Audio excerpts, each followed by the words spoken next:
Bueno, pues bienvenidos a los que están en línea y presentes en esta sesión del mes de abril de este seminario del Departamento de Modelación Matemática y Sistemas Sociales de Limas. Hoy sí Limas porque es mucho más largo, hay que tomar mucho aire. Bueno, hoy tenemos la visita nuevamente de la doctora Gabriela Monsalvo Velázquez, quien es doctora en problemas económicos de la agricultura mundial, especialista en agua, género y agricultura. Ella es investigadora visitante de la Universidad de Cornell, profesora en posgrados internacionales para estudiantes árabes de la Universidad Azteca, y es consultora independiente y egresada de Relaciones Internacionales de la UNAM, de la Facultad de Ciencias Políticas. ¿Sí? Bueno, el trabajo que nos viene a presentar hoy la doctora Gabriela tiene como título Abuelas, dos puntos, nodos centrales para frenar la deserción universitaria, caso TES, que imagino que es el Tecnológico de Estudios Superiores, en Chicoloapan, Estado de México, México. Bueno, Gabriela, te damos la palabra. Solo te pregunto, ¿quieres que te interrumpamos? Muchas gracias. Bueno, pues el tema del día de hoy, vamos a comenzar un poco con antecedentes, acercamiento sobre el problema en sí mismo, de qué estamos hablando, el problema y su contexto, sobre la metodología, algunos instrumentos utilizados, los resultados, el soporte teórico en base a redes, que eso me gustaría ese plato fuerte un poco comentarlo con ustedes también, y finalmente el acercamiento a las conclusiones. Sí debo mencionar que este trabajo comenzó en el año 2018 en un proceso de diagnóstico en este tema de la deserción universitaria, y ese trabajo, ese proceso fue truncado en 2019. Pero estamos ahorita ajustando con otras compañeras para analizar antes del COVID y después de COVID qué sucedió y cómo es que esto pudo o no quizá haber tenido algún impacto en este proceso. Sobre el problema, desde 2016 el CIDE ya estaba señalando que en México desafortunadamente el abandono en universidades era cercano al 39%, causas diversas. En 2017, el INCO también nos mencionaba que el nivel, la tasa de graduación de universidades públicas era de 36%, mientras que las universidades privadas era del 68%. Pero si lo ponemos en términos de deserción, de igual manera, o sea, el abandono universitario al inicio, especialmente en los 3 primeros semestres de las carreras, independientemente de ciencias duras o blandas, sí es alto, muy alto, desde antes del proceso de pandemia. Después, en el 2019, el ACEP también reporta que el abandono en el primer año de universidad es de un 25%. En ese sentido, un poco investigando cuáles pudieran ser las primeras causas de manera general, se encuentran básicamente 3. La primera, que casi en la mayoría de los estudios ya realizados caen en cuenta que el principal problema es económico y que de este derivan otros, que es como la intención del estudiante de querer hacer algo para de alguna manera contribuir a la economía familiar, ya sea desde sus pasajes materiales o lo que pueda, o si es posible apoyar para generar algo adicional. Revisando en el contexto de qué pasa, y esto es solo un acercamiento, de qué pasó durante el proceso de coronavirus, estas son cifras totales, estas son algunas en algunos estados. En el caso de las totales tenemos que la educación superior y en el proceso de 2020-21 regresamos a un nivel alto. Y este regreso pues obviamente se debió a diversas y muchas circunstancias. Al final voy a retomar ese tema, pero el tema de la muerte fue algo que es un tema que se quedó pendiente en función de cómo se digirió el tema. No se pudieron hacer muchas cosas, quedaron fracturadas muchos contextos sociales en ese camino, y eso derivó en muchas otras cosas más. Razones por las cuales estudiantes quedaron con familias fragmentadas, muchos de ellos incluso perdieron papá o mamá o ambos y quedaron ahora a cargo de tutores, y muchas veces ese tutorado precisamente recayó en algún abuelo o alguna abuela. Ahora bien, hay otros estados, me voy a referir al Estado de México, que es el caso del Tecnológico de Estudios Superiores Chicoloapan, que es donde hice este estudio. Yo trabajaba y por eso pude recolectar toda esta información. Y si vemos aquí 2020-2021, igual la tasa de inflación es alta. Ahora bien, hay otros estados, el caso de Michoacán, Guanajuato, Sinaloa, que se sumaron dos factores. Por un lado, el tema de la inseguridad, narcotráfico, y por otro lado, el coronavirus. Y esto vino a redundar en unas cuestiones complejas, de una realidad compleja muy, a veces contrastante. Había estudiantes que al inicio decían, es que me voy porque no tengo dinero. Cuando empiezan a coquetear con narcotráfico, tenían dinero para lo que quisieran. Incluso financiaban procesos, financiaban cosas que se estaban dando. Sin embargo, tenían ya coartada su libertad, su movilidad. Y eso hizo especialmente en estudiantes del norte, estados como Sinaloa, como Sonora, incluso Baja California, específicamente centrales a Mexicali, que tuvieron que sacrificar muchos de estos procesos individuales por esas necesidades económicas que los orilló a otras cosas. Pero eso es otro contexto. Y en el caso del Estado de México, por eso decía el problema y su contexto. En el caso del Estado de México, Chicoloapan, que es el municipio al cual me estoy refiriendo, es un municipio vecino a Chimalhuacán. Chimalhuacán y Ecatepec son dos de los municipios con la tasa de feminicidio más alta, no solo en el Estado de México, en el país. Y eso remite a que en el caso particular del tecnológico que les voy a exponer, que estoy hablando ahora, tuvimos una alerta de género por una banda de trata de blancas que quiso llevarse a una chica. Llegaron a balacear a la escuela y realmente fueron y son procesos de inseguridad que se están viviendo y que se siguen desafortunadamente presentando muy altos, y eso deja en desventaja la permanencia muchas veces de estos estudiantes.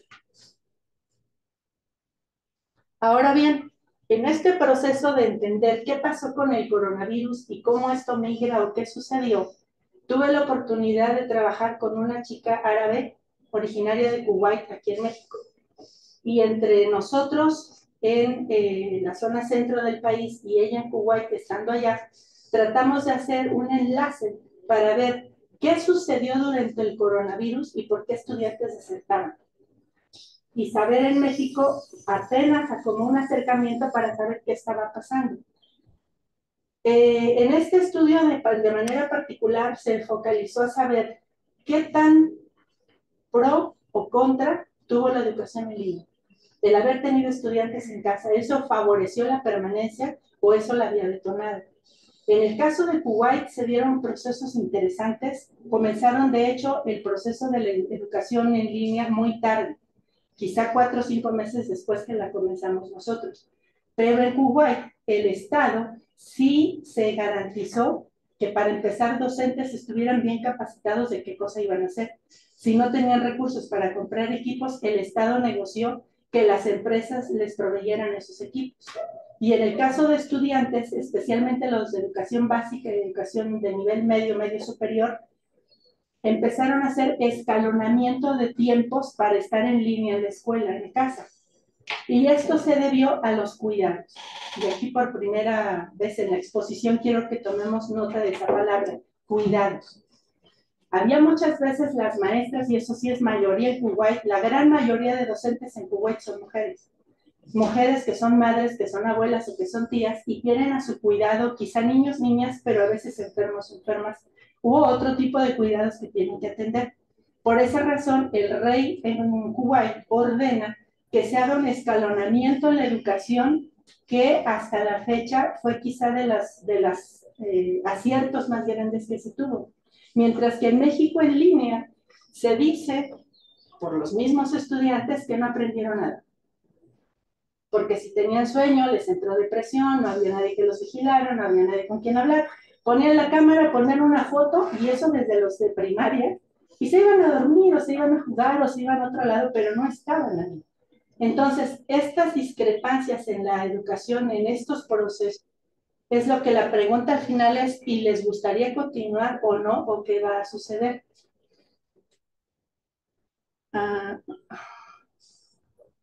Ahora bien, cuando se analiza en la etapa de coronavirus, ¿qué fue lo que sí se potenció? Y muchísimo, fue la conectividad electrónica. Y no solamente con niños o con jóvenes, incluso con las personas de edad, que quizá antes pues usaban el teléfono, pero hasta ahí mandaban mensajes o respondían una llamada, pero no se conectaban con una videollamada, con familiares que estaban quizá 2, 3 cuadras o que estaban en otro estado, que estaban incluso fuera del país, y eso comenzó a darse de manera más pronta. Pero también esta nueva, digamos, esta nueva estructura de población virtual, esto fue el trampolín que hizo que nietos y abuelos o abuelas se acercaran más. Porque los mejor conectados pues eran niños, niños jóvenes en general, niñas que se acercaron con abuelos y abuelas para enseñarles cómo utilizar sus equipos. Esto hizo que su interrelacionamiento fuera todavía más fuerte. Y en ese contexto es que se sigue presentando este proceso, que seguimos analizándolo, para saber, en este caso específico, cómo y por qué se estaba dando, o más o menos, la deserción escolar. En ese sentido, pues comenzamos primero con un gran sondeo, porque para empezar el tecnológico y en general en el sistema del Tecnológico Nacional de México, se implementan carreras, se supone, a partir de la demanda y de la demanda específica que tienen industrias.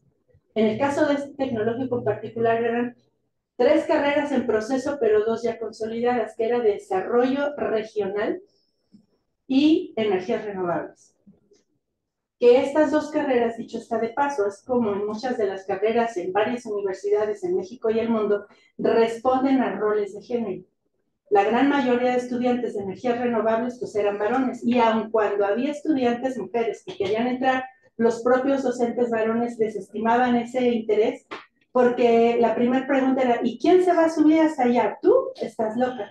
¿Cómo te vas a subir si te voy a poner un arnés? O sea, si yo te toco, tú me vas a estar acusando que fue acoso, violencia o algo así, y me van a correr.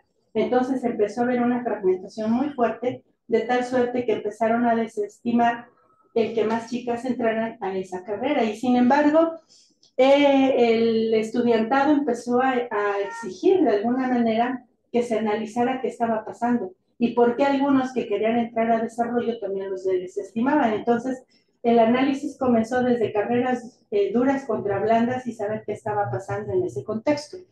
Ahora bien, el antecedente, como ya comenté, pues había un antecedente de violencia muy alto, no solamente con la cuestión del feminicidio, sino en el trato de estudiantes con docentes.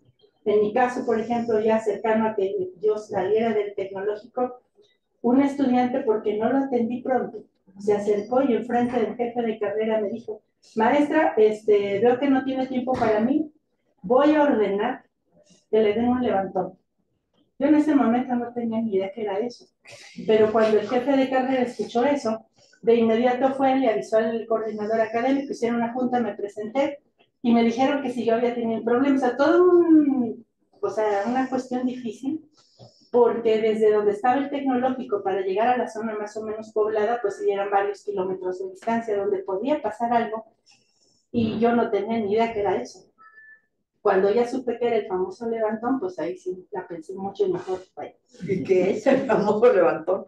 El famoso levantón es que se acerca un carro, cuando usted vaya de preferencia sola, le ponen formol o algo en la nariz, la suben a una cajuela y con usted ya nadie nunca más sabe qué pasó.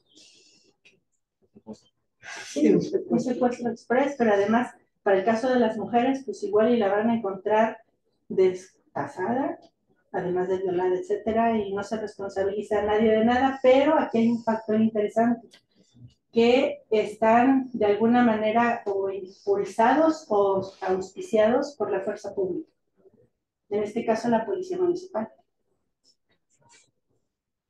Ahora, otra cosa importante fue la encuesta que se hizo, esta encuesta para levantar los resultados, que solo una gráfica de manera general vamos a ver.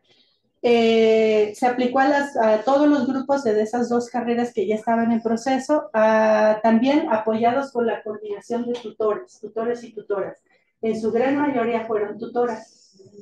En este tecnológico y en Chimalhuacán se levantó una especie de sondeo para que estudiantes votaran de qué docentes eran en quienes ellos sentían más confianza, para lo que fuera, desde asuntos técnicos de resolver problemas, problemas técnicos, pero también problemas personales, para contarles o confiarles cosas y que esa persona, ese docente, pudiera realmente cumplir esa función de tutor o tutora.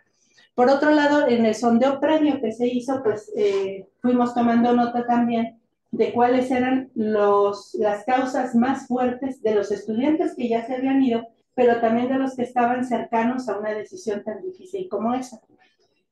De ahí que aplicamos una metodología mixta, donde se aplicó esa encuesta a todos estos estudiantes con apoyo de tutores, pero después de esto también se identificó cuáles eran aquellos estudiantes con el papel de actores clave o agentes de cambio. Y con ellas y con ellos se aplicó una encuesta, una entrevista a profundidad para saber de sus resultados un poco más información de qué estaban respondiendo. De ahí que, bueno, fueron 18 preguntas en general de exploración directa sobre causas de deserción universitaria. Aquí debo hacer también la mención y el agradecimiento al fundador, director del tecnológico, que cuando le presentamos esta propuesta, él mismo se vinculó. Y él mismo empezó pues a acercarse a estudiantes, a irse a comer tortas ahí en el puesto y empezar a preguntar con ellos qué estaba pasando, ¿no? Y qué podría suceder si algunos pequeños cambios se pudieran hacer. Y pues les convencí para que incluyéramos dos preguntas del análisis de redes sociales. Las dos preguntas fueron, la primera era, cuando te sientes en confianza para platicar con alguien, ¿a quién recurres para contarle tus problemas, tus sueños, tus esperanzas, pero que te ayude a resolver? O que te ayude a que te motive, a que te impulse. ¿Quién? Y ahí pues venía toda la lista, ¿no? La segunda pregunta era, cuando tienes problemas económicos, ¿a quién recurres para que te ayude a resolverlos? No solamente para que te quejes, sino que realmente te ayuda y lo resuelves. Esas fueron las dos preguntas. Había más, pero al final dijeron, no, ya tenemos 18 y 2 más 20, entonces es suficiente.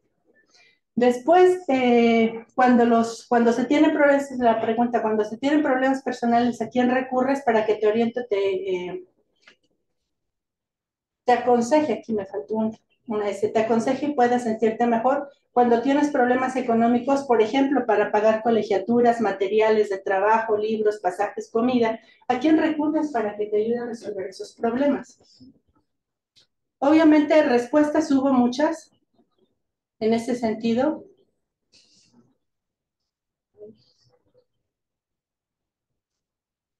Ok.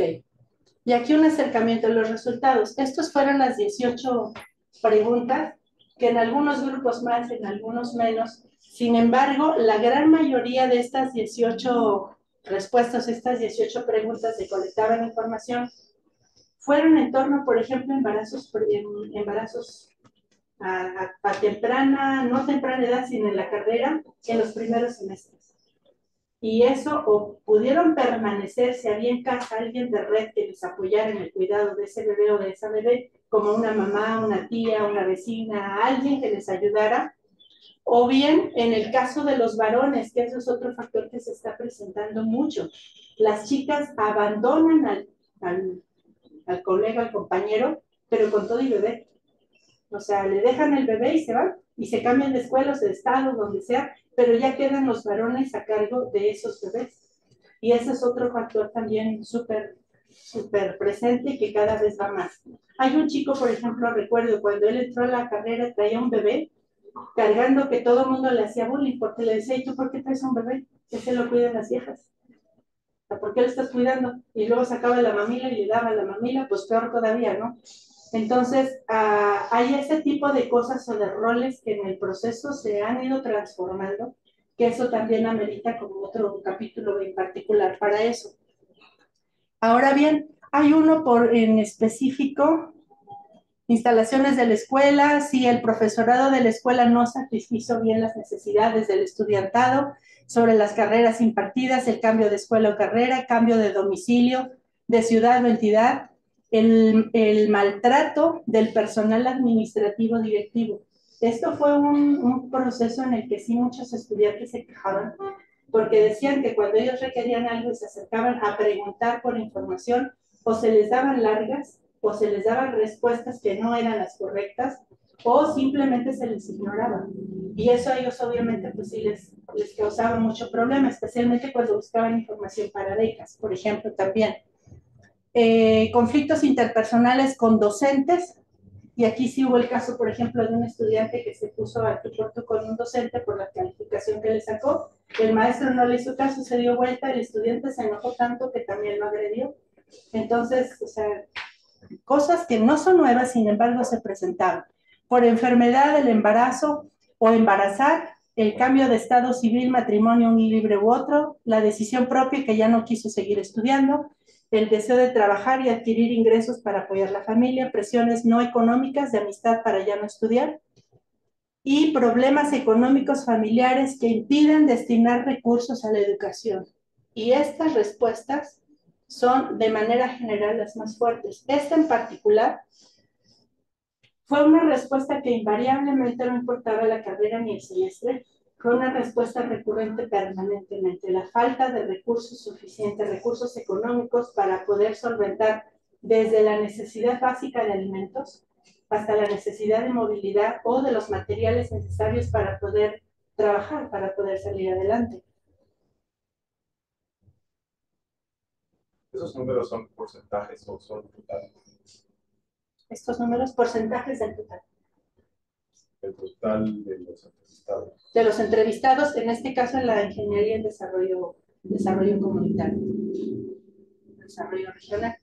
Otras preguntas que los estudiantes mencionaron, otras cosas que al final ellos iban reportando, que también se colocaron en algunos casos, fueron, por ejemplo, el problema de adicciones. Que ese ha sido un problema que desafortunadamente se presentó y sigue creciendo. Y adicciones, X número de sustancias o de inhalantes o cosas que normalmente los jóvenes usan.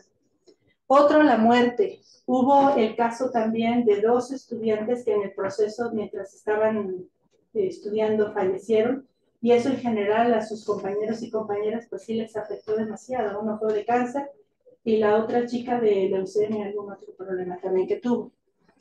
El creer, la creencia de que no resisten y ver, al ver que reprueban y se dan por vencidos. Y que lejos de que haya alguien que les apoye o que confíen o que sienten que confían en ellos, digamos que son procesos, yo diría, de soledades acompañadas. Hay muchos estudiantes que tienen el papá, tienen su mamá, pero están como de cuerpo presente, o sea, ahí están, pero no hablan, no comentan, no platican, no nada, pero ahí están, como un mueble. Y los jóvenes saben de esa situación, pero a veces cuando tampoco hay buena relación entre ellos, pues prefieren tampoco no meterse y no hablar ni a favor ni en contra. Pero a ellos les afecta cuando tienen necesidades afectivas para poder superar problemas que tampoco lo están haciendo. La falta de interés a problemas económicos por flojera, parte de los profesores, acoso, denigración, etcétera, denigración, etcétera, malas instalaciones, el tecnológico estaba en proceso de desarrollo y crecimiento, el no interesarle sus materias, por tantos pretextos ponían seguir la carrera, echarle la culpa a cualquier persona menos a sí mismos, o sea, tenía la culpa a X y Z. Falta de apoyo por parte del tecnológico, relación a la cuestión económica y de becas. Incluso con los materiales que ellos a veces requerían, en el caso de la energía fotovoltaica, a veces requerían paneles para poder hacer ensayos o circuitos y les prometían que llegaban, pero pues no llegaban porque había a veces, como ahora es el caso, procesos electorales cercanos y los presupuestos se esfumaban. Por otro lado, colegiaturas muy elevadas, poco apoyo económico por falta de interés y que eran muy pocas las ingenierías que impartía el tecnológico, por lo tanto era una escuela que estaba poco habitada, con poco estudiante, la falta de disponibilidad en horario y en especial para trabajar. Ellos querían, y ellas especialmente, querían hacer a veces como muchas prácticas fuera e ir a muchos lugares, que los costos pues eran por parte del mismo estudiantado, no había demasiado apoyo en ese sentido. Ahora bien, sobre la parte teórica. Desde hace ya años Yo me he casado mucho con este tema famoso de cooperación. Entendida la cooperación como la suma de 3 elementos fundamentales. El primero es confianza. Ya que hay confianza, se establece reciprocidad. Y empezamos en el toma y daca. Yo te doy algo y tú me compartes y empieza un proceso. Cuando esto avanza, llegamos a un tercer elemento fundamental importantísimo que es la reciprocidad. La reputación. Confianza, reciprocidad y reputación. Y en la reputación es importante porque ya tiene que haber pasado cierto tiempo de esa experiencia de intercambio para que entonces se establezcan procesos de esa cooperación más fuerte que den como resultado ya logros importantes para ambas partes, donde ya hay ganar, ganar. Gana una parte y gana la otra a partir de ese resultado, de ese ejercicio. Es así que para mí uno de estos dos autores, en el caso de este libro y en particular de su capítulo 12, es donde yo me enfoqué más para tratar de explicar qué papel jugaban en ese contexto como una teoría de juegos, qué pasaba con estudiantes entre el desertar o quedarse, y cómo de una u otra manera habría quizá en su entorno, en su alrededor, algunos otros compañeros o compañeras que pudieran motivarles o bien a quedarse o bien a desertar. ¿Y de qué dependían estas decisiones, no? Ahora bien, la gran pregunta, ¿no? ¿Cuántos amigos son demasiados amigos? ¿Y en base a qué entendemos como amigo o amiga? Si eran estudiantes que consideraban un amigo, una amiga, aquel que lloraba junto con ellos y se iba a chupar o se iban, decían ellos, a fumar algo, y esos eran como, decían los chicos, mi cuaderno de doble raya, o sea, alguien a quien yo le cuento absolutamente todo, pero ahí se va a quedar y empezar el nivel de confianza. Aquella persona que sabe que yo no tengo mucho dinero, pero me va a apoyar, y empezaban en ese, hoy yo te doy, después yo trabajo y yo te coopero, y empezaba ese proceso de la reciprocidad. Y al final, cuando ya estaban procesos cercanos a la titulación, de que había que invertir un poco más para ir a hacer sus prácticas o para hacer alguna serie de experimentos o trabajos, que entre ellos ya había ese nivel de comunicación tan fuerte, donde esa reputación que había de dos o de más, había triadas interesantes, donde esas tres personas de una u otra manera siempre estuvieron ahí presentes y cercanos. Cuando esto lo observaba el resto de la comunidad, pues sí era interesante su reacción, porque decían, con esos tres, si voy a pedir algo ahí, sé que tengo que dar, y si no doy, mejor ni me meto. Porque lograron consolidar esas relaciones muy fuertes. Al final vamos a ver la foto de un chico de esos, a quien quizá al inicio nadie le apostó, y hoy el muchacho está ya inscrito en las Olimpiadas Olímpicas para México, de los Paralímpicos. Entonces, o sea, hay esos pequeños nodos, esas personas que hacen cambios, que motivan cambios, pero otra vez la gran pregunta es, ¿y qué es necesario? O sea, ¿qué debe ocurrir para que esa condición o esa precondición previa a este contexto se pueda dar y entonces se pueda motivar así? Ahora bien, la evolución de la estructura de sus poblaciones. Cuando comencé hace ya tiempo a revisar y un poco a tratar de hacer los primeros mapeos a partir de lo que salía, había, por ejemplo, solo desconexión completa y como redes perdidas. Dos por acá, un solitario o uno, pero que todos referían. Y estos son los que empecé a revisar y a irles dando seguimiento. O sea, ¿qué estaba pasando con esos nodos centrales que de una u otra manera estaban bien? En ese contexto, cuando avanza el proceso, el trabajo, regresé al análisis de qué significaba la evolución. No solo la evolución como ser humano, la evolución de ese vínculo que cada uno, cada una decidían establecer con alguien. ¿A partir de qué? Y si esa evolución era una real evolución o una involución a partir de cosas, de procesos o de contextos. Ahora bien, en el caso del cambio de población, cuando viene cercano al 2018-19, hay una tremenda desconexión porque comienzan los procesos electorales en esos años. Y hay muchos jóvenes que perdieron beca, hay muchos jóvenes que tuvieron que cambiarse incluso de lugar porque sus padres ya no tuvieron para sostener la vivienda. Entonces, el cambio de vivienda, más la falta de economía, más muchas cosas, hicieron que muchos de esos procesos se rompieran. Por lo tanto, la estructura tuvo modificaciones. Ahora bien, estos fueron los estudiantes de las dos carreras que se estuvo trabajando con ellos. Fueron 137 en desarrollo comunitario, 142 en energías renovables. Y en ese sentido, pues, el análisis de cómo era su relacionamiento, para empezar económico, que eso era lo que a todos les preocupaba, era el talón de Aquiles para establecer ese relacionamiento social, era importante, el técnico y el social. Las condiciones del estudiantado en el previo sondeo fueron estas dos.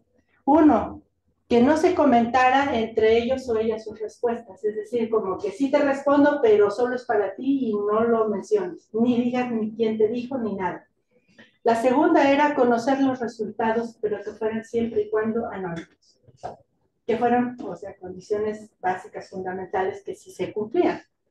En ese sentido, cuando comenzamos el proceso de levantamiento, volvimos aquí a estas ideas de Christakis y Fowler, o sea, cómo se da este interrelacionamiento, ese nivel de conexión, para que estos grupos, esas triadas, máximo 6, la famosa regla de 6, pudieran establecer estos nexos tan fuertes.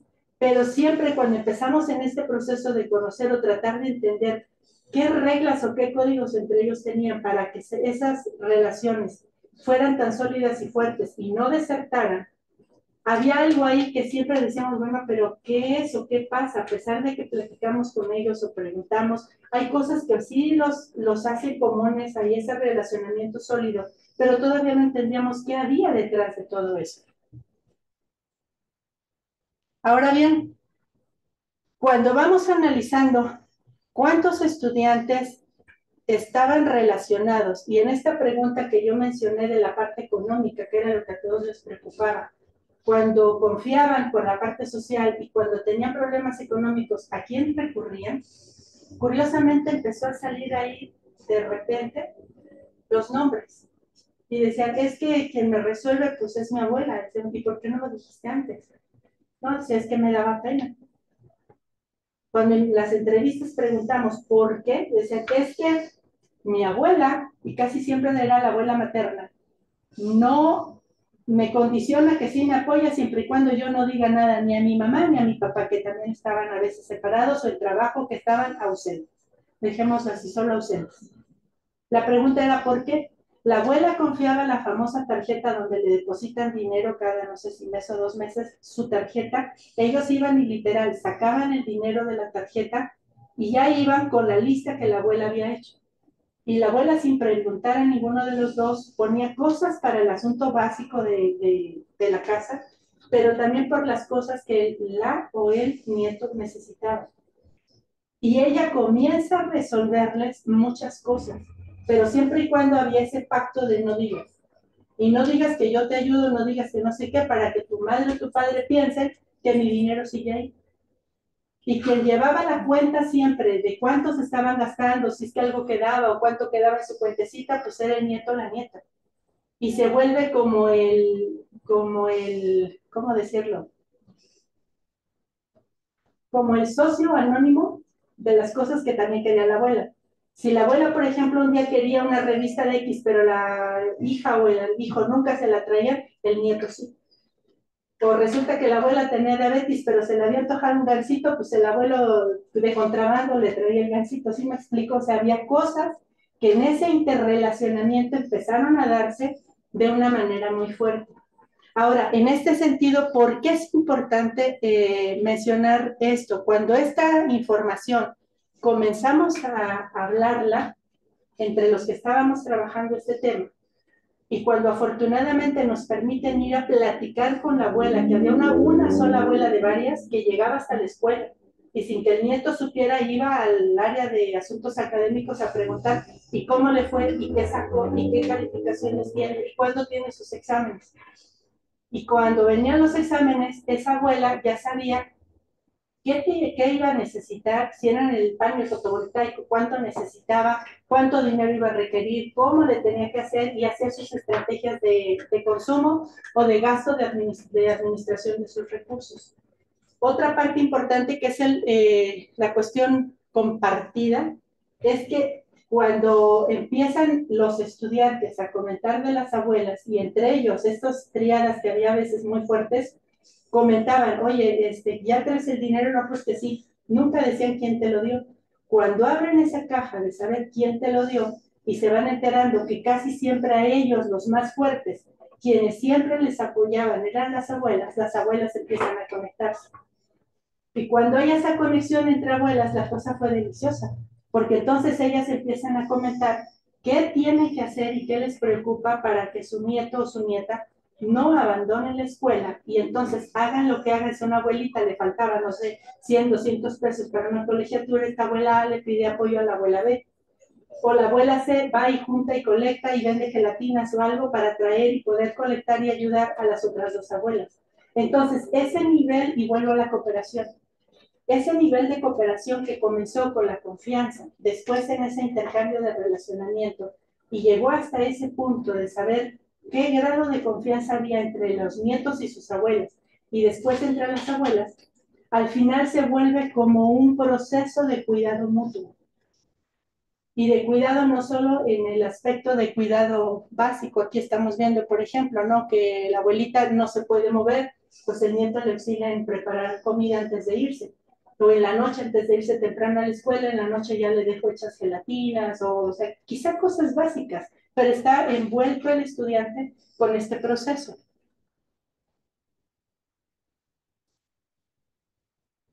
Ahora bien, sobre las formas de las estructuras en las redes, cuando comentábamos qué tan importantes son, al margen de las abuelas, estos grupos de 2, 3, 4, 5 estudiantes, y qué tanto estos se vuelven estructuras fuertes que de una u otra manera contagian a otros o a otras de las posibilidades, de las oportunidades, de la confianza que ellos sienten, aun cuando quizá padre y madre estén ausentes, que tienen que dar.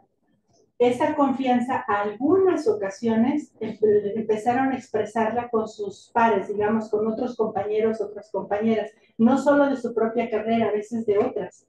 Y cuando eso comenzó, hubo invariablemente dos reacciones, una de rechazo, incluso de burla, y la otra de solo consideración sin comentar nada, como en silencio, como dudando si realmente eso que alguien les platicaba se podía dar, porque el nivel de desconfianza que hay en general en el estudiantado universitario es bien alto.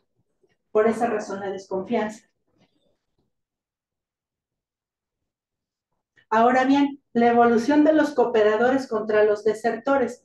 Aquí pues estaba dada en función del beneficio, del costo-beneficio. O sea, en la medida en que yo gano por esta confianza, ¿qué gano? Pues estar a tiempo con mis tareas, llegar a tiempo también a la escuela, que no me estén marcando faltas, tres retardos, una falta, el que los demás vean que llego con mi ropa limpia, que está planchada, que mis zapatos están limpios, que mis materiales están bien, están nuevos, estoy a tiempo. Esas cosas fueron dando cierta reputación a esos estudiantes que estaba fundada o basada en esto que ya estábamos comentando, y esos eran los beneficios.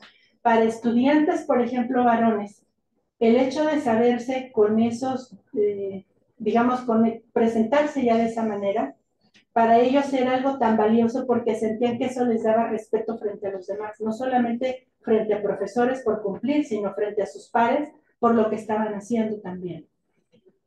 Y bueno, los juegos de red estaba aquí mencionando, en el caso, por ejemplo, de las abuelas o abuelos y el relacionamiento que van teniendo en estos procesos, pues aquí la lección que preguntaba a otros estudiantes, bueno, de estas cosas, ¿tú qué aprendes? Y lo que todos en general mencionaban eran eso, que habían vuelto a confiar. Que antes la confianza no la tenían, ahora sí. Otra cosa importante que muchas y muchos reconocieron como un valor importante era el poder ofrecer servicio a alguien más. ¿Qué era el servicio? Pues desde un ride, quizá llevaban bicicleta, ya eran compartidos, le daban el ride a alguien, compartían un material con alguien, quizá lo devolvían, quizá no, pero ya el hecho de soltar y desprenderse de algo para empezar a cooperar y compartir, eso ya era mucho.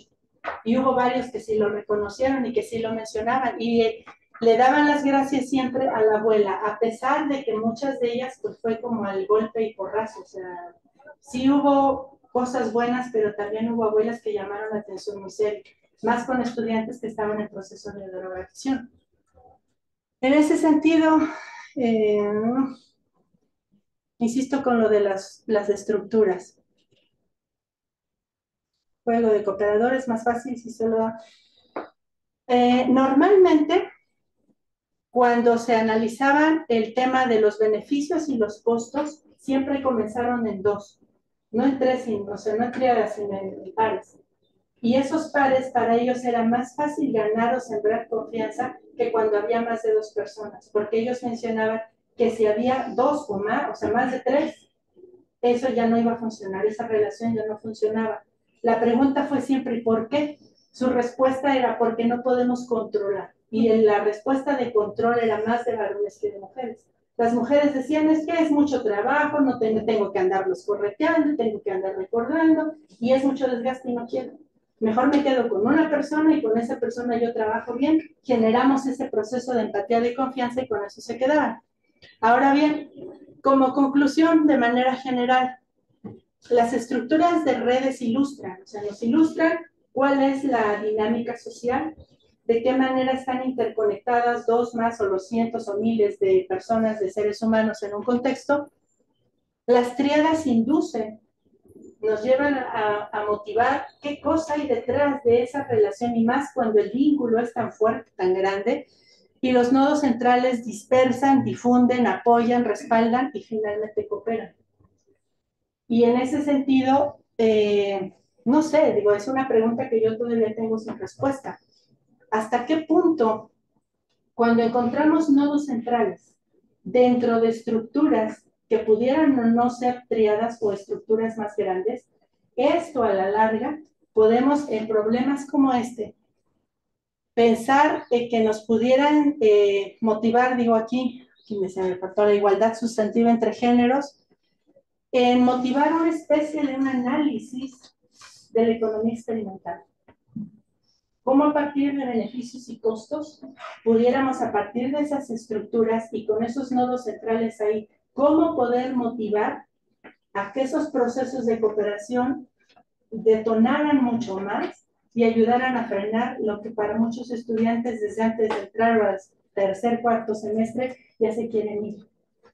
Entonces, ¿cómo motivar ese tipo de decisión, ese tipo de actividad dentro de las redes que nos pudieran ayudar a eso? Y finalmente, las personas cuidadoras, y pronto ahorita ya están las cámaras para la aprobación del famoso Sistema Nacional de Cuidados, que esto va a venir a dar un cambio también, pero también una ayuda muy fuerte a reconocer que el asunto de cuidados es un tema importante, es un tema serio, y que no solamente es el cuidado a personas de edad avanzada, si bien es cierto para el 2030, pues muchos estaríamos ya por allá volando cercanos o coqueteando, pero el cuidado también va para niños y niñas, para los adolescentes, para las jóvenes. ¿Y quién les provee esos cuidados? Entonces, cuando se toma conciencia de la importancia del cuidado, de cuidarnos, de proveernos, de respaldarnos, de empujar, de apoyar, de ayudar, entonces la estructura de redes, creo yo, que va a tomar en ese sentido una relevancia bien importante, muy, muy importante, para prevenir o frenar o motivar procesos positivos en este contexto como este que yo presento hoy, que es la deserción. Y creo que eso es todo. ¿Cuántos amigos son suficientes amigos? Y más cuando la relación entre nietos o abuelas se vuelve una relación bonita, una relación bien fuerte. ¿Y cuántos nietos o nietas puede abrazar una abuela? Porque hay muchos nietos o nietas que ya perdieron a sus abuelitos o abuelitas. Y hay muchos que conocen a la abuela del amigo o a la abuela de la amiga, que esa abuela como que abraza así en sus alas a otros amigos que dicen, si es amigo de mi amigo, es mi nieto también. Y también lo cuido, y también lo ayudo, y también lo empujo. Entonces, pues es un proceso que se está dando, no digo que no sea nuevo, que antes no había, o sea, no, siempre ha estado, pero hoy está tomando una fuerza bien interesante y muy fuerte. Y bueno, les presento, él es Felipino, un estudiante que yo tuve y me siento muy contenta por él, porque es un estudiante que tiene un problema de parálisis y en general, pero a pesar de eso, logra hoy levantar en pesas un peso tan grande y está súper motivado, está súper dinámico, súper feliz y hace unos meses se acaba de graduar. Y en ese sentido, pues estos son los nodos centrales que nos ayudan a entender cómo y qué impacto pudo haber tenido un joven como él respecto al resto de sus compañeros alrededor que están bien. Así que eso es todo. Muchas gracias.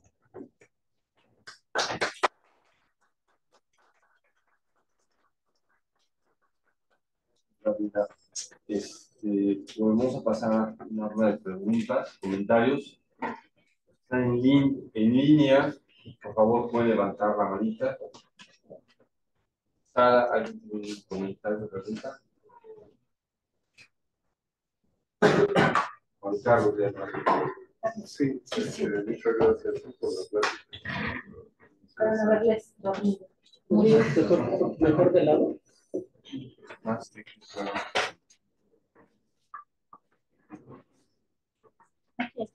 Muchas gracias por la plática. Me saltó una duda que mencionaste unos actores clave. ¿Cómo se identifican los actores clave? Por los referidos dentro de la misma encuesta. Por ejemplo, al inicio pensamos que el instrumento fuera a través de una bola de nieve y que uno llevara a otro y así sucesivamente. Sin embargo, cuando empezamos a preguntar de quién nos podría de sus compañeros o sus amigos darnos información, más de 4 cuando comenzaban a referir al mismo amigo, esos eran los nombres que nosotros empezamos a tomar para considerarlos que era un referente para ellos, que por alguna razón lo estaban recomendando. Y posteriormente se tomaba alguna acción respecto de ellos. Sí, ellos fueron los que en el caso de la metodología mixta consideramos aplicarles a ellos la entrevista a profundidad para conocer un poco más qué estaba pasando y por qué ellos o ellas eran tan referidos en el resto del grupo. ¿Y cómo qué porcentaje de estudiantes? De 100 podríamos considerar que había bien identificados 8. 8 actores claves. Gracias. De nada. Ok, bueno, un poco lo que pregunta Juan Carlos. Me hace a mí pensar, dices que los actores claves son referidos en encuesta con frecuencia y les hace un peso. Claro, pues eso va a generar un actor puente, ¿no? Entre, un conector muchas veces. Sí, pero eso es en el conjunto de la red. Sí, y entonces, pero ellos están refiriendo a diferentes tipos de apoyo, diferentes recursos, situaciones. Aquí mi pregunta es, ¿qué pasa? Es una provocación. ¿Qué pasa si si haces una clasificación, o sea, tres categorías distintas en las respuestas, tipo de recursos, o situaciones en las cuales ellos acuden a estos actores? ¿Qué es tu red da clave? Me pregunto por qué, porque ¿qué pasa con los actores invisibles o aquellos que ganan la fortaleza de los vínculos débiles? Que en otros estudios hemos visto que son fuertes los vínculos débiles, como pueden ser las abuelas, ¿sí? Y no los compañeritos, como comenzaste a platicar en la plática, después tú te das cuenta que son las abuelas, que son vínculos tal vez con un peso 1 o 2, que se encuentran en la periferia de la red, pero con una fortaleza con los recursos. Eso, y hay otra cosa que hay otras cosas que me interesa.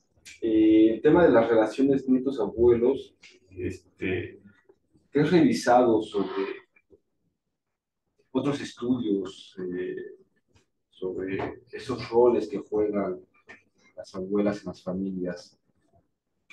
en otras disciplinas, ¿no? Porque yo tengo la impresión, o sea, yo no he leído nada de eso, algo que me surge, y pues no sé, en psicología, en antropología, en otras áreas, ¿qué se ha dicho? Porque tengo la impresión, yo diría, de forma muy intuitiva, que esa fortaleza de la relación, pues también se da por aspectos culturales, tal vez, no sé, ¿no? Esos roles. Y, yo vengo de una familia multicultural, donde mixta le llama, y las abuelas no toman los mismos roles, ¿no? Las dos abuelas no toman los mismos roles, y tengo la impresión que es a partir de referencias culturales, ¿no? Y también de situaciones, ¿no? Económicas y sociales, donde están ellas colocadas, ¿no? Entonces, no sé qué ha habido allí, pues tal vez ahí te ayuda a entender un poquito mejor esas relaciones que el tema de el grafo, ¿no? Y me recuerdo un seminario que tuvimos hace tiempo, donde Larisa nos contaba el tema del intercambio de recursos de arquitectura, su trabajo, sobre, no sobre la confianza, sino sobre lo que está detrás de la fortaleza de las relaciones interpersonales, los cambios, recursos. No recuerdo si era sobre un trabajo en torno a las redes de apoyo en madres solteras, no estoy seguro, o estas redes de apoyo en comunidades de migrantes. Creo que ahí vas a encontrar un montón de material sobre cómo se construyen esas redes de apoyo, se fortalecen, se construyen nuevas dinámicas. Y otro, el tema evolución versus desarrollo. Hablas de evolución, pero yo diría más desarrollo, ¿no? Tengo la impresión que la evolución la tenemos de otras disciplinas, a esa discusión, donde son actores sociales. Yo, por ejemplo, el tema de educación, pues hablamos de desarrollo social, no económico, que es crecimiento económico, porque es desarrollo, que a veces hay una confusión, una ambigüedad en ambos, no sé qué es la creación, que es desarrollo social, Humano. humano, por ejemplo, Sí. y luego evolución, entonces también. Sí, eso me. No es la primera vez que lo veo, pero me genera ruido. Te recomiendo leas capítulo 12, Super Cooperadores, Martino. No sé si hay más que aportar. ¿Puedo responder eso? No es cierto. De entrada, hay cosas, digo que no menciono, pero cosas que todavía sigo trabajando. Cuando mencionas sobre los roles, una duda que generalmente me venía a la mente y que en algún momento he discutido, un poco les pongo en contexto. Cuando yo tomo el tema de redes, que a mí me fascinó y fue aquí en esta casa donde yo lo vi, me conquistó, y regreso a Chapingo para motivar el tema de redes, el que fue después mi director de tesis me dijo, pues entra a los cursos, pero como oyente, y que ni te vean. O sea, te sientas por allá y que no te vean. Y de hecho, en mis documentos del doctorado no aparece que yo estudié redes, aun cuando estuve presente. ¿Por qué razón? Asuntos de roles, asuntos de machismo, asuntos de cuotas de poder. O sea, tú eres mi estudiante, pero ya tengo lo suficiente si no necesitamos más y menos una mujer. Entonces, o sea, llégale a la clase de las 8, donde ya nadie te vea y siéntate hasta atrás. Y nunca firmes la lista. Entonces, en ese sentido, hay cosas que podríamos pensar en el caso de las abuelas. Platicando con una de ellas, recuerdo, ella tenía su nieto, el chico que le dio cáncer y falleció. Y el joven era súper inteligente, o sea, era un chavo referido por un montón de estudiantes que cuando falleció casi todo el tecnológico se fue al funeral. Y la abuela decía, el gusto que me queda es que aunque yo no estudié más que el quinto de primaria, mi nieto llegó casi se titularon. Y sus maestros, dice, míralos, ahí están todos sus maestros, vinieron a ver a mi nieto, o sea, con un orgullo que ella sentía, con sus lágrimas, la pobre abuelita. Pero ella decía, o sea, los padres creen que las abuelas no servimos, porque ya estamos chochas, ya no hacemos trabajo, ya no aportamos nada. Pero el gusto que me queda, decía, es que mi nieto llegó a donde llegó porque yo le preparaba su leche caliente cuando hacía su trabajo en las madrugadas. porque si llegaba cansado, yo lo abrazaba. O sea, cosas que si lo contabilizáramos y si le aplicáramos métrica a eso, o sea, ¿cuánto cuesta todo eso? ¿Qué representa realmente todo eso? El real papel que tienen las abuelas. Y muchas de ellas también comentaban, o sea, pues mi hija cree que no sirvo, pues yo le hago creer que no, para que ella no me cargue la mano con cuidado de sus hijos, con cosas de la casa, y mejor me enfoco en lo que sí me gusta. Entonces, hay cosas que efectivamente quizá son roles dados por la cultura, por la sociedad o el contexto, pero hay otras cosas donde las abuelas están siendo mucho más inteligentes que eso y están tomando posturas y posiciones en este juego muy interesantes, bien interesantes. Y ahí viene una palabra clave en esto que se mencionó de alguna forma, que son las lealtades. Hasta dónde de alguna manera nietos o nietas venimos cargando lealtades, no solo a padre y madre, a la abuela o a la descendencia que tenemos de cómo son esas familias o esos grupos de donde nosotros venimos. Hay algunos que vienen con una tendencia guerrera impresionante y así son, y la abuela así es. Ella no pregunta si quieres, te toca y te acabó y hazlo. Entonces, toman ese liderazgo, toman ese papel porque así son. Y los nietos les deben esas lealtades a las abuelas, por lo tanto, lo tienen que aplicar.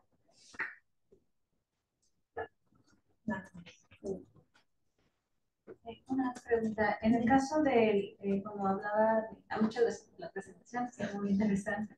Gracias. Cuando habla de la deserción, ¿hubo o vieron ustedes algunas diferencias entre hombres y mujeres? ¿A quién le impacta más? ¿Quiénes son las que más desertan? ¿Si los hombres o las mujeres? O incluso también las abuelas, ¿quién apoya más a una nieta o a un nieto? ¿Pudieron detectar algunas diferencias? No, hay muchas familias donde solo tiene quizá el cuidado de un nieto. Aun cuando tengan más, en estos niveles universitarios solo traían uno o una, independientemente de lo que fuera. A la hora, la otra cuestión es no tanto de las abuelas, pero sí de los padres y madres, la decisión de quién mandan a la universidad. Aquí. Y viene desde niñas, o sea, ¿quién mandan a la primaria? Pues van los niños, las niñas se quedan, es como la comida, que duele, pero así es. Cuando hay carne, le dan la carne a los niños, a las niñas no. Las niñas no comen carne.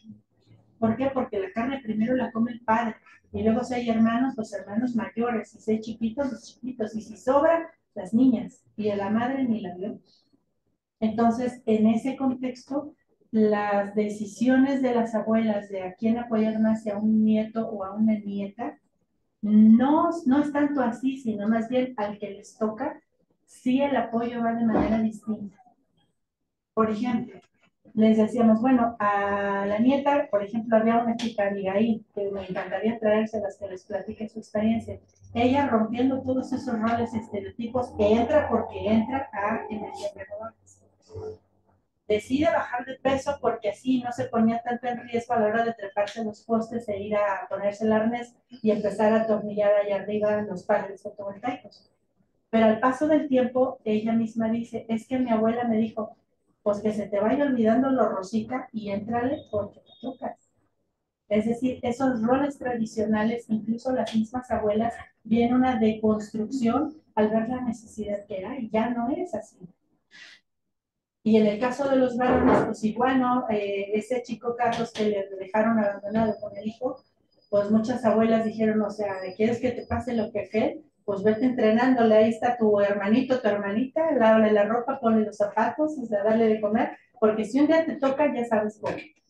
¿Sí me explico? O sea, era como cómo aprovechar esos contextos varios para tomarlo siempre a favor de la educación que tenían que dar, cosa que no estaban haciendo y no están haciendo ni padres ni madres. No sé si lo están viendo. Yasmín y después. Gracias por la presentación. A la hora. Tengo una duda, no sé si en todos estos años de estudio han tenido también información sobre los abuelos, abuelos de las familias, si se involucran, si saben también lo que las abuelas están haciendo, apoyar a los estudiantes, y saben, pero... Sí, pero por ejemplo, hay un abuelo que tenía un puesto de helados. y el abuelo tenía su dinero. Pero cuando preguntamos al abuelo, oiga, ¿usted apoya a su nieto? Sí, pero la que toma la decisión es la abuela. ¿Sí me explico? O sea, la abuela es la que dice, oye, ¿sabes qué? De tu lana cállate porque tienes que pagar 1,000 pesos para X cosas. Entonces, ¿el abuelo qué hacía? Sí. Y él mismo decía, no, o sea, pues a mí me toca, pues me toca, pero la que decide es su abuela. Ella es la que dice, ella es la que reparte y ella es la que me dice. Si me toca, pues ya nomás yo lo pongo. O sea, estaban más como en ese sentido de la parte económica, sin problema, como mucho en el sentido de sí querer desprenderse de algo para apoyar. Pero en la parte de la cuestión social de relacionamiento, las abuelas tenían mucho coraje contra los abuelos cuando existían, porque los calificaban como permisivos. O sea, el abuelo no pone límites, el nieto, nieta, no, ay, me voy a la fiesta y me voy al baile, me voy al antro, no sé, ay, sí, vete. No, ¿cómo lo dejas ir? Entonces las abuelas siempre reclamando con los abuelos porque ellos sí eran más permisivos, incluso con las nietas, mucho más permisivos. Y las abuelas son las del control, las de la administración, las de el ver o proveer o de curar o sanar o consolar cuando se andaban cayendo. Y los varones no. Todavía, creo yo, y más estamos hablando de abuelos de más de 70, todavía de una cultura patriarcal machista muy fuerte, en donde no se dan ellos mismos ese permiso, ¿no? Me acuerdo cuando uno de los estudiantes se graduó, solo tenía a su abuelo, y el abuelo como pudo llegó. Cuando llegó y le dieron su título, el abuelo se le salieron las lágrimas de ver al nieto. Dijimos, pues acérquenle, denle un beso. No, dice, esas son tonterías. Dijimos, ay, o sea, es un beso. Pero eso les cuesta, ¿me explico? Sí. Gracias, Gabriela, por la plática. Yo tengo varias preguntas. Primero, me quedó un poco de duda el salto entre la investigación previa al COVID y luego cuáles fueron los nexos para empezar a hablar o investigar sobre COVID. La otra tiene que ver con, entiendo que tú eres parte de la comunidad en la que estás investigando. Sí, o sea, perteneces o eras parte de la comunidad. Sí.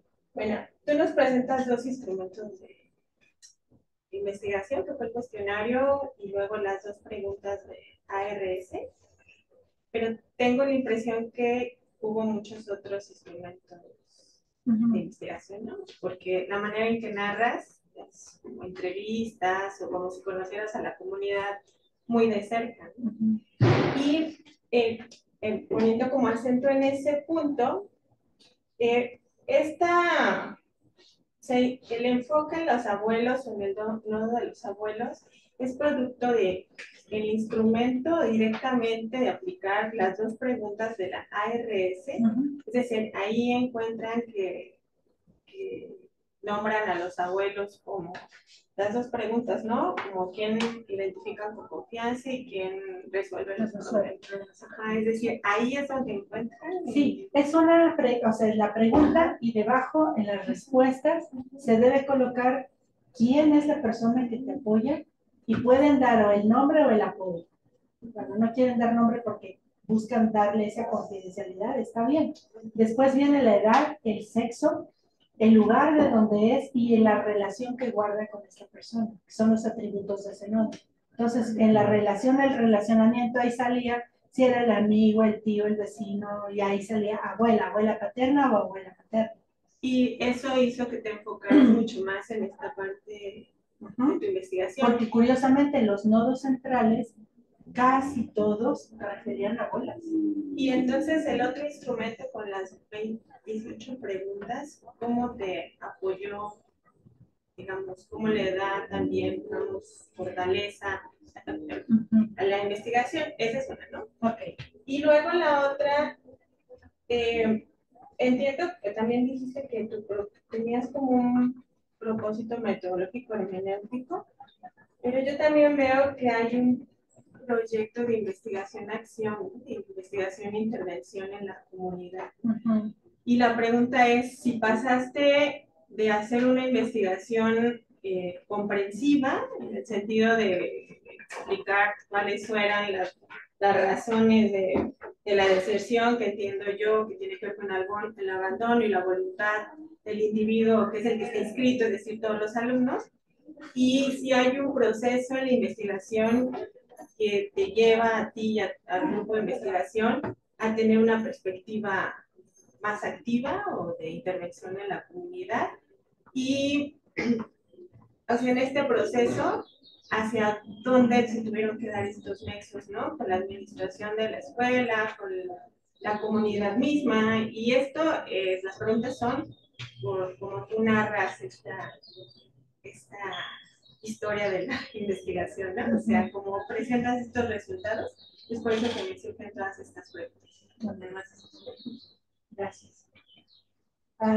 Sobre la primera, ciertamente yo mencionaba al inicio que no es algo acabado, o sea, nos quedamos como que la colecta inicial, después vino el coronavirus y se frenó. En 2019, finales de enero, yo salgo del tecnológico porque presenté un proyecto, digo un paréntesis, presento un proyecto al Tecnológico Nacional para Financiamiento, donde presentábamos para la industria, la Unión Nacional de Industriales de Molinos y Tortillerías, cómo poder incorporar las energías renovables en la máquina de hacer tortillas para disminuir costos de producción de gas y entrar con cobre, bueno, una serie de cosas.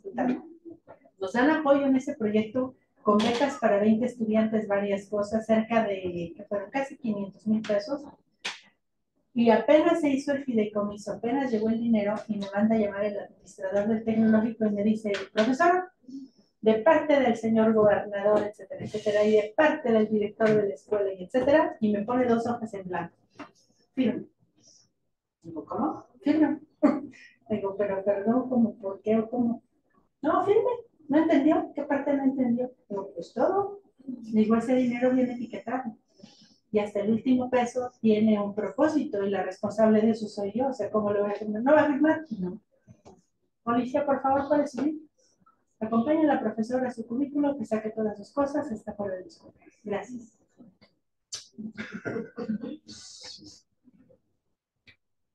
Entonces, después de ese proceso, o sea, fue muy difícil, fue muy tortuoso todo hasta la fecha. Y varios colegas, compañeros que habíamos estado trabajando en eso, incluso estudiantes, me escribían, profesora, ¿qué hacemos? Nos quedamos en esto y ahora ¿qué hacemos? ¿Vamos a ver los industriales o vamos a hacer esto o qué vamos a hacer? En ese contexto es donde viene el proceso del coronavirus. Varios estudiantes desafortunadamente fallecieron porque no tenían dinero para comprar. Abuelas que fallecieron, docentes también murieron.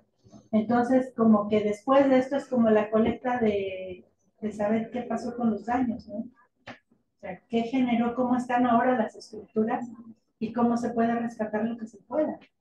Entonces, hay por ahí 2 maestras que todavía quedaron, que están con la firme intención de rescatar estas preguntas que hicimos antes y volverlas a aplicar ahora, con los grupos que vienen, pero también con los que están casi por salir, para saber de estos que ya habíamos identificado antes qué sucedió y con los que vienen cómo es la estructura, qué referencias están dando, si es que las hay o no.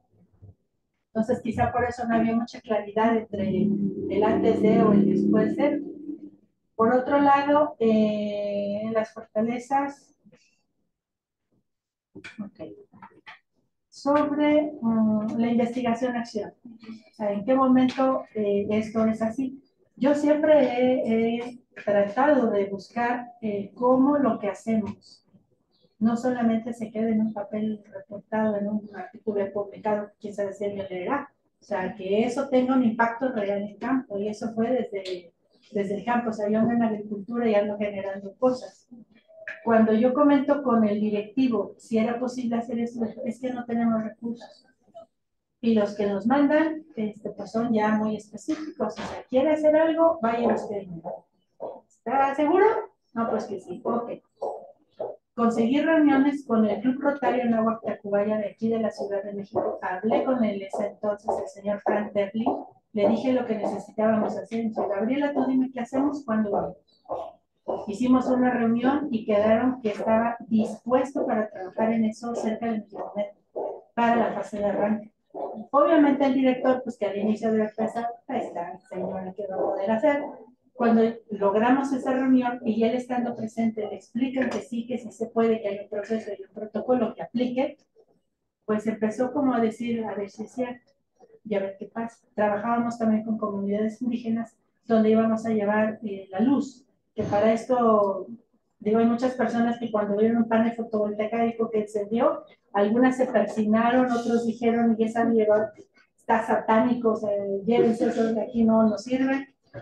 Sin embargo, esos contrastes entre el aula, el proceso de extensión, de llevar el conocimiento al campo y del relacionamiento de estudiantes con las necesidades, eso hizo que este proceso fuera todavía con un mayor compromiso más alto. No solamente de parte de docentes a los que contagiamos para que se aplicaran, sino también estudiantes, porque sabían que eso les iba a ayudar. Y cuando hablábamos sobre algo que se iba a hacer y que sí se podía hacer, sabían que si decíamos que sí se podía era porque sí se podía, no era una buena intención. Y, ¿qué otra cosa? Ah, sí, creo que sí, nada, no sé si está bien. Sí, claro. Después de la pregunta, Ana, tú ese material que tienes relato, y volviendo al tema de la confianza, porque se me ha hecho interesante y estoy sacando recursos, creo que la confianza sí está construida de 4 elementos. 3. La cooperación. Yo tengo 4 desde la antropología, que es la cercanía social, la cercanía física real entre los individuos, eso es a nivel individual, la igualdad socioeconómica, que eso explica esa diferencia entre las abuelas y los culturas diferentes, el conocimiento mutuo de los aspectos culturales y personales, que tal vez hace la diferencia entre los abuelos y las abuelas, no lo sé, ¿no? Pero tal vez eso se debe también al tema del rol que tienen las abuelas de cuidadoras dentro de las familias, en función de los otros elementos que pueden usar. A mí sí me hace interesante, no sé, es una idea que te lanzo, es de ver esta idea de ver la confianza como parte del capital social, o sea, cómo los actores, los estudiantes pueden ver a la confianza como capital social. Eso lo han hecho en los trabajos de ciencias políticas, ¿sabes? En la toma de decisiones. Algunos actores utilizan la confianza como capital social y lo hacen desde Coleman, Ostrom, también escrito sobre eso, ¿no? Es como un proceso social, ¿no? Entonces es difícil darle una red peso porque es un proceso social, ¿no? Entonces, más. Se me hace interesante de evaluarlo, porque, no evaluarlo, no, de, tal vez observarlo, detalle y describirlo, entonces el material que nos acaba de mencionar, de cómo hay estudiantes que logran el éxito escolar, a pesar, sí, en el mismo contexto en Chicoloapan, unos logran el éxito escolar movilizando aspecto social que es la abuela.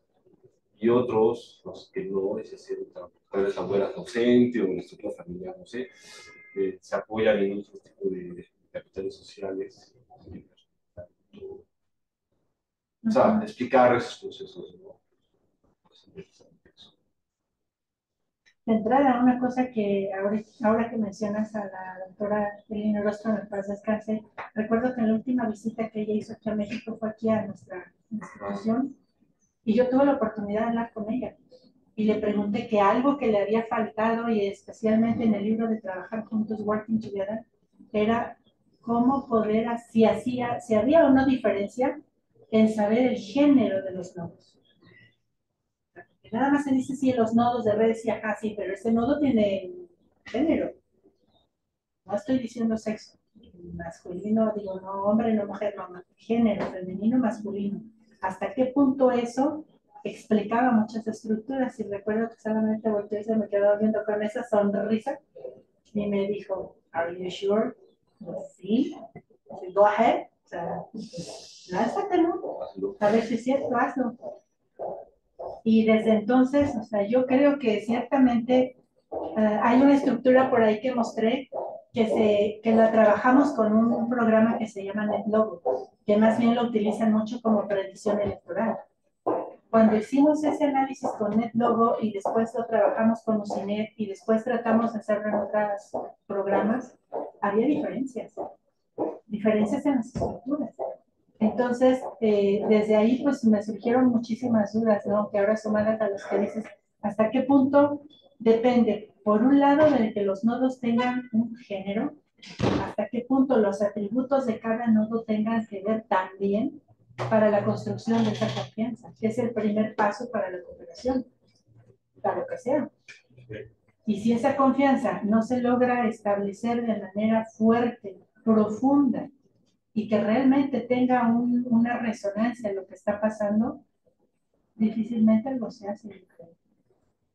Ahora, en ese sentido, pues hay muchas tareas o cosas así como cohetes aquí ahorita saliendo, ¿no? O sea, hay muchas cosas que pudiéramos estar motivando para hacerlas y ponerlas en práctica. O sea, algo por lo que yo este tema en particular no lo he dejado y ahorita sigo igual en el caso de las mujeres agricultoras en el Bajío trabajándolo, es ante cambio climático, ante asuntos de falta de seguridad, cómo aprovechar no solamente de las estructuras que bonitas, sino, ajá, ¿y ahora qué haces con eso? Para modificar o para impactar las realidades allá afuera, que ahí es donde viene la investigación-acción. O sea, yo sí no quito el dedo del renglón porque eso, ok, está bien, qué bonitas tus redes, pero ¿y ahora qué haces con esas arañas? Me dijo un día un estudiante, ¿esas arañas para qué les sirven? No, pues para explicar qué juego tienes tú con todas las arañas. Y hablando de telarañas, o sea, alguna vez uno de los estudiantes me decía, maestra, llegó llorando porque su novia lo dejó por otro. Y es que, maestra, ¿cómo es posible? Le digo, es que, le digo, tú quizá, le digo, ¿has visto una telaraña al amanecer? Cuando apenas le da la luz del día y tiene el rocío, es una figura matemática perfecta. Pero ¿qué pasa si te atreves a poner ahí tu dedito y lo jalas? Y luego te digo, ten una aguja y déjala como estaba. ¿Se puede? No. Entonces es igual la confianza. Si tú por alguna razón fracturas la confianza que empezaste a tejer con alguien, en el caso de esa chica, le digo, ¿qué hiciste? Pues tú le decías, voy a un lugar cuando no ibas. Voy con fulanito cuando no era cierto. ¿Qué hiciste? Fuiste minando la confianza. Si un día la rompes, olvídalo. Entonces, trabajar ese elemento tan importante como la confianza. De la confianza la reciprocidad, de la reciprocidad la reputación, que ya es demasiado. Cuando llegamos ahí, ya las cosas son súper deliciosas, porque entonces esos tejidos sociales empiezan a transformarse y empiezan a trabajar diferente. Y creo que sería eso donde hoy tendríamos que tomar pues, como un tiempo para preguntarnos, ¿no? Hasta dónde lo que estoy haciendo tiene eco o tiene resonancia en lo que está pasando desde fuera, que tanta necesidad tenemos de que algo pase y algo bueno para este país. Bueno, muchas gracias. Y es un comentario de Luz Elena. Son felicitaciones por su trabajo y por el departamento por organizar la sesión. Israel. Gracias, Lucy. Igual, muchas gracias por la plática. Una pregunta. O sea, estás hablando del papel de las abuelas, pero creo que no sé si se puede dar una generalización hacia el trabajo de cuidados. O sea, pareciera ser que entonces ese es el motor con el que se puede potenciar o disminuir inclusive el índice de deserción, ¿no? O sea, porque justamente creo que el papel de las abuelas en ese sentido ha sido ese, ¿no? El del trabajo de cuidado, ¿no? Que es la labor que deberían hacer los padres o que debería hacer otra persona y que la terminan haciendo ellas, ¿no? O sea, no sé si por tradición, pero creo que así sucede. No sé si eso sea cierto o qué has visto al respecto. Hay un teólogo brasileño, Leonardo Boff, que hace no mucho escribió un documento bien hermoso sobre el cuidado del ser humano. Y al final del día tú no puedes cuidar a otros si no te cuidas tú mismo, como ser humano. Sí. Y cuando entendemos las implicaciones y el alcance que tiene la palabra cuidar,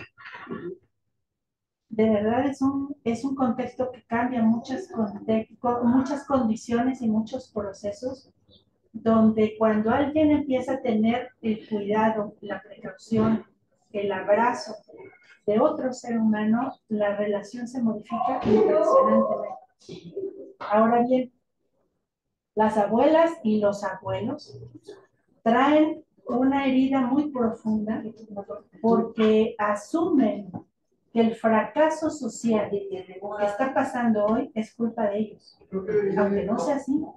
Pero ellos asumen que la madre ya no ve al hijo, o que el padre anda de infiel, o que abandonó la familia, porque no supieron cómo inyectar esos valores a este tejido social. Y ante esa herida que traen, que no se explican, difícilmente lo expresan, por esas razones que más aferrados están a tratar de salvar la generación de abajo, la que viene. Y ese compromiso es el que está, desde mi punto de vista y lo que yo percibo, es lo que les está haciendo sacrificarse en muchos sentidos para tratar de ver a un nieto, a una nieta, propios y ajenos. Y esa es otra parte interesante. Entonces, en ese contexto me gustaría leer un pedacito de lo que se va a publicar próximamente, que está ya en las cámaras para votarse. Esto es una iniciativa que va a reformar el artículo 4 y 73 constitucional y están ya próximos a aprobarlo. Dice: toda persona tiene derecho al cuidado digno, entendiendo como el conjunto de actividades, relaciones y procesos que otorgan a las personas los elementos materiales y simbólicos para la reproducción social, que consiste en sustentar y desarrollar su vida en sociedad a lo largo de todo su ciclo vital y en todas sus dimensiones, como la social, económica, política, cultural y psicológica. El Estado garantizará las condiciones necesarias para el ejercicio del derecho al cuidado digno y para su reconocimiento, valoración y remuneración justa a través del establecimiento de un sistema nacional de cuidados que tendrá como principio rector la corresponsabilidad del Estado. El Estado, bajo el principio de corresponsabilidad, deberá generar un marco legal y políticas públicas que propicien una redistribución de las tareas del cuidado entre el Estado, la comunidad y el mercado, y entre las familias y entre mujeres y hombres, para superar la histórica y desigual división sexual del trabajo.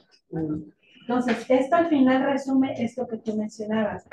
Hasta dónde a veces quizá cuando hablamos de cuidados asumimos que el cuidado le toca a una mujer que casi siempre es la hija y es la que no se casó, o que nadie quiso, o que decidió estar sola, pero esa es la que le va a tocar cuidar todo. Cuidar a su padre, a su madre, a su nieta, al sobrino, a quien esté, porque está sola. ¿Explico? Y esas ya sí son cargas culturales muy pesadas, que al final del día es que cuida todo, pero además nadie le paga. Y esa es la otra parte con esta visión desigual del trabajo. Entonces, a mí me parece esto que me compartió Luz Helena, que yo le agradezco mucho, porque efectivamente estos procesos que se están dando de cambios en la dinámica general de este país, creo que es apenas un poquito empezar a asomar la nariz de lo que realmente está pasando, y de una manera muy fuerte, y el peso y la preponderancia que tienen hoy personas tan importantes como una abuela y la abuela, que no solamente es el que le va a dar dinero para recuperar o para apoyar, sino además es quien está ocupado o ocupada en inyectar, por ejemplo, valor, o inyectar honestidad, o inyectar verdad. O sea, valores que desafortunadamente al paso de los años como que están bastante desdibujados. Y hoy se agradece. Sí, o sea, la pregunta va en función de si tú ves que hay alguna manera, o sea, porque yo creo que este cuidado de los abuelos, eso o sea, es por caso y es por suerte y es porque alguien tuvo la fortuna de, tanto de la presencia del abuelo como de tener la fortuna de tenerlo. Entonces, ese nieto que es cuidado.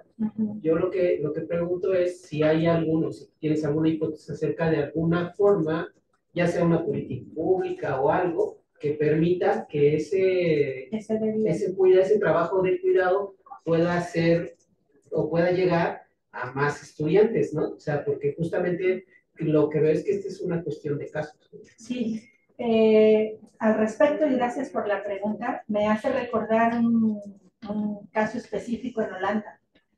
En Holanda, lo que están haciendo, y no de ahorita, de hace mucho tiempo, es que las personas adultas son dueñas de una casa o un departamento, de un espacio. Cuando estos espacios están cercanos a una universidad, cercanos o no cercanos, pero que hay un espacio que quieren compartir, hay una política pública que indica que un estudiante cuando cumple 16, a diferencia de México 18, y quiere empezar a independizarse, va y se registra. Y en ese registro nacional se le asigna un espacio donde vivir cuya única tarea y compromiso es que le deben enseñar a ese abuelito o abuelita dueño de esa casa a usar redes sociales. Le debe enseñar a usar un correo electrónico, le debe enseñar a abrir su página de Instagram o de lo que sea, a subir o bajar fotos, a hacer TikToks, a hacer no sé qué, o sea, hacer lo que quiera, pero usar la tecnología. Ese es el pago que tiene que dar. Entonces va a la casa y aparentemente, pues dice, pues sí voy porque qué padre, ya tengo mi cuarto para mí solo, tengo mi bicicleta en la que voy y vengo y hago lo que quiera, pero indirectamente ese abuelo, esa abuela, la tarea que tiene es orienta a ese chavo que acaba de llegar. Acompañan. O sea, ¿crees que eso sea, crees que eso sea tropicalizable aquí a México? Yo creo que sí, más en nuestro caso, pues sí, y más en nuestro caso porque es algo que de una manera se está haciendo. Ahora, hay muchos jóvenes. Es que creo que, o sea, porque esto, te digo, es por, o sea, creo que todos, o sea, al vivir aquí tenemos la suerte, la fortuna de tener cierta familia. Entonces, insisto, esto es una cuestión de por casos, ¿no? Cuando tú hablas de esta política, pues estás hablando de algo que se puede extender a personas que tienen una situación distinta, que podrían cambiar su vida pero a través de algo que existe un instrumento del Estado que se puede dar, ¿no? Por eso digo que aquí, o sea, aquí la cuestión es cómo puede aterrizar eso, ¿no? Hay dos cosas. Hace rato aquí comentó algo que quizá no le di no le di peso o importancia a la observación que me hizo. ¿Qué tanto influyen las clases sociales, o esas diferencias de clases o de posición en la sociedad? En ese sentido, claro que hay diferencias. O sea, no es lo mismo un abuelo o abuela que tienen su pensión y que además reciben el XYZ dinero y recursos y tienen para dar y regalar y repartir y a ese o más nietos, no importa. Pero también hay otros que van al día. Y esos que van al día, obviamente el sacrificio que están haciendo, el esfuerzo que están haciendo es doble o triple. Y en ese sentido, quizá una política pública no sería algo equitativo, algo igual. Y por otro lado, también me estoy recordando en el caso del norte, por ejemplo, ahí cerca de Torreón, recuerdo una casa, que eso sí es común en las zonas rurales, que es de esas casas viejas, antiguas, que hay en medio como un jardín y hasta una fuentecita, que son casas grandes, pero que el dueño o la dueña de esa casa, pues ya nada más fue uno o dos y ya, y los hijos o se murieron o migraron, algo pasó que ya no hay nada. Lo que está pasando cada vez más es que en esos espacios, temprano recuerdo, se escuchaba una campana y llegaban monjitas ahí a atender la casa. Se escuchaba la campana y iban llegando 7:30, 8, un montón de viejecitos, viejecitas. Llegaban y al entrar la agüita iban y se aseaban las manos y todo y listos, llegaban a desayunar. Llegaban, se sentaban a desayunar, terminaban desayuno, otros 15, 20 minutos para ir a hacer paseo personal, terminaban, entraban las enfermeras, revisaban, a ver a ti que te falta, dientes, medicina, lo que fuera, presión, checaban a todos, ya estaban todos ahora hacia actividad de activación física. Pues que un baile, o que un juego, o que lo que fuera, la pasaban bien. Y el grupo Lala, a través de las esposas del grupo Lala, financiaban eso. Les daban la comida, terminaban la comida, una siestecita, terminaban su siesta, veían una película o qué, a las 6:30, 7, tocaban la campana y cada quien a su casa. Y al siguiente día otra vez regresaban. Entonces, yo creo que en nuestro país ya hay cosas que se están dando y muy interesantes.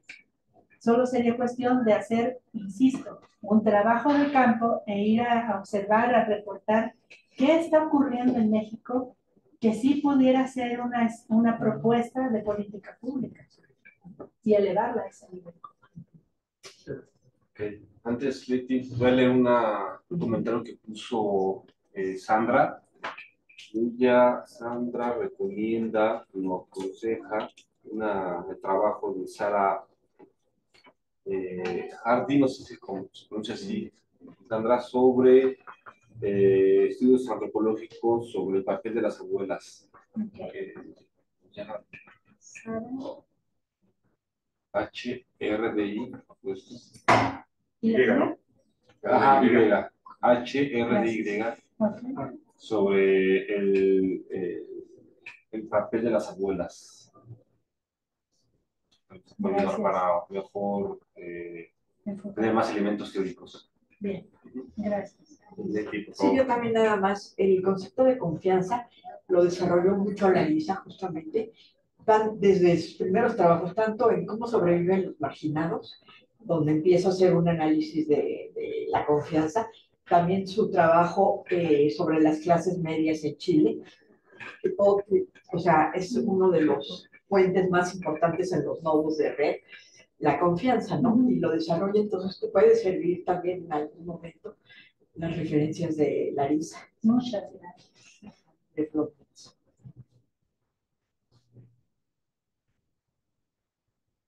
Muchas gracias. Y confianza que hasta cierto punto también a mí me cuestionaron cuando fui a hacer el trabajo de investigación en Cornell.